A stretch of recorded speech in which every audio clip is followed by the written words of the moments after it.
Lambang Kepalang Merahan. Lambang adalah tanda atau simbol yang mempunyai makna dan fungsi. Begitu juga lambang palang merah. Tahukah kamu mengapa lambang palang merah bisa seperti itu? Yuk kita simak videonya. Pertengahan abad ke-18, Kesatuan Medis Militer belum memiliki lambang yang sama. Mereka seringkali menjadi sasaran penyerangan pihak lawan di medan perang. Tahun 1864, konferensi diplomatik di Jenewa, Swiss, mengadopsi lambang palang merah dengan latar belakang putih sebagai lambang pembeda bagi Kesatuan Medis Militer. Lambang ini untuk merefleksikan kenetralan dan menjamin perlindungan terhadap kesatuan tersebut. Tahun 1876, Kerajaan Ottoman Turki menggunakan lambang bulan sabit merah sebagai pengganti lambang palang merah.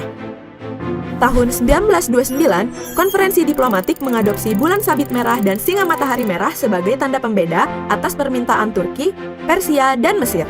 Namun, sejak Persia menjadi Republik Iran pada tahun 1980, lambang bulan sabit merah digunakan sebagai pengganti singa dan matahari merah. Sebagai penutup usulan lambang, tahun 2005 disahkan protokol tambahan 3 tentang lambang kristal merah yang berstatus sama dengan dua lambang sebelumnya.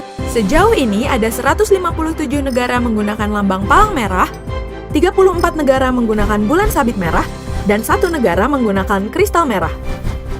Di Indonesia, Badan Palang Merah dibentuk pada 17 September 1945 dengan nama Palang Merah Indonesia atau PMI dengan ketua pertama Dr. Andes Muhammad Hatta. PMI dibentuk atas perintah Presiden Soekarno pada Menteri Kesehatan Kabinet 1, Dr. Buntaran Martoatmojo. PMI diakui secara internasional oleh ICRC dan IFRC pada tahun 1950. Saat ini, PMI diperkuat legalitasnya sebagai satu-satunya perhimpunan nasional di Indonesia melalui Undang-Undang Nomor 1 Tahun 2018 tentang Kepalang Merahan, yang juga menegaskan bahwa Indonesia resmi memilih lambang palang merah yang digunakan oleh Satuan Kesehatan TNI dan PMI. Sesuai dengan undang-undang tersebut, lambang palang merah berfungsi sebagai tanda pelindung dan tanda pengenal, serta lambang PMI yang digunakan hanya oleh Perhimpunan Nasional PMI. Tanda pelindung digunakan saat konflik bersenjata oleh Satuan Kesehatan TNI. Dapat juga digunakan oleh tenaga kesehatan, rumah sakit, dan sarana transportasi sipil setelah mendapat izin dari Panglima TNI. Sedangkan tanda pengenal berfungsi sebagai penanda personel, kendaraan, dan tempat dari lembaga resmi yang melakukan pertolongan dan bantuan pada saat kerusuhan dan gangguan keamanan.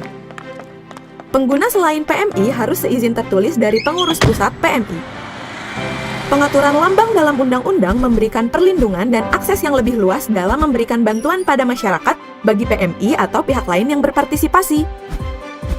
Penyalahgunaan lambang palang merah oleh individu, kelompok, lembaga, organisasi, dan korporasi untuk mencari keuntungan dapat dikenakan sanksi penjara maksimal 10 tahun dan denda pidana maksimal 10 miliar rupiah. Undang-undang Kepalang Merahan ini tidak melarang atau membatasi masyarakat dalam melakukan kegiatan kemanusiaan. Undang-undang ini khusus untuk mengatur penyelenggaraan Kepalang Merahan yang dilakukan oleh PMI bersama masyarakat.